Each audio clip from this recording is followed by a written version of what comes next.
Terastallizing. I mean, obviously it's broken, it's got Zation in its name. Even though it isn't even released yet, a lot of people already want it banned, which is completely fair. The mechanic seems broken as hell. However, a lot of people also don't want it banned, which is also fair because it also seems fun as hell and could open up a lot of creative ways for team building.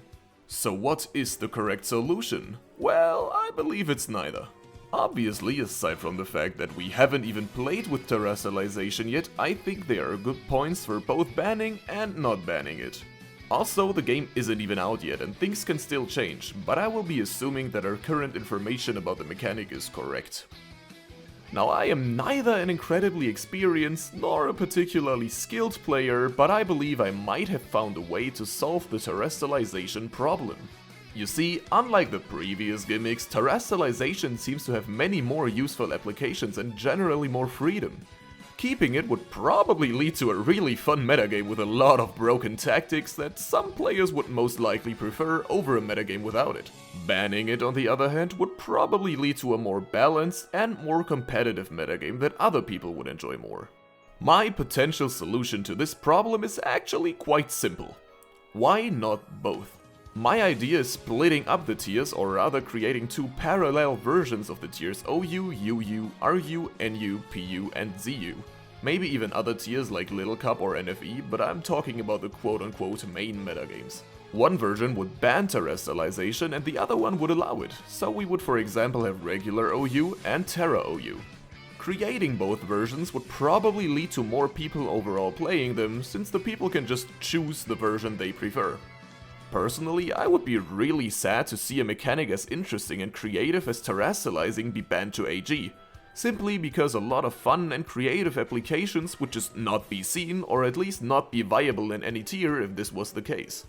Also, just seeing the Terra and non-Terra versions of each tier evolve differently and shape different metagames sounds really interesting to me. Maybe some Pokémon would be OU in one of them and only RU in the other, or vice versa. Or have sets that are really good in one version and not too good in the other, which to me just sounds like it would really spice up Smogon singles and allow for more stuff to be possible and viable. For example, defensive Landorus T might not be too great in Terra OU because a lot of Pokémon might run Ice as their Terra types, while Lando itself would probably prefer using Terastallization offensively.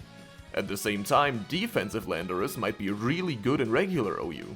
Obviously, this is just one example, but I would love to see all the different ways that Terastallizing makes some Pokémon stronger and some Pokémon weaker, or some sets stronger and some sets weaker.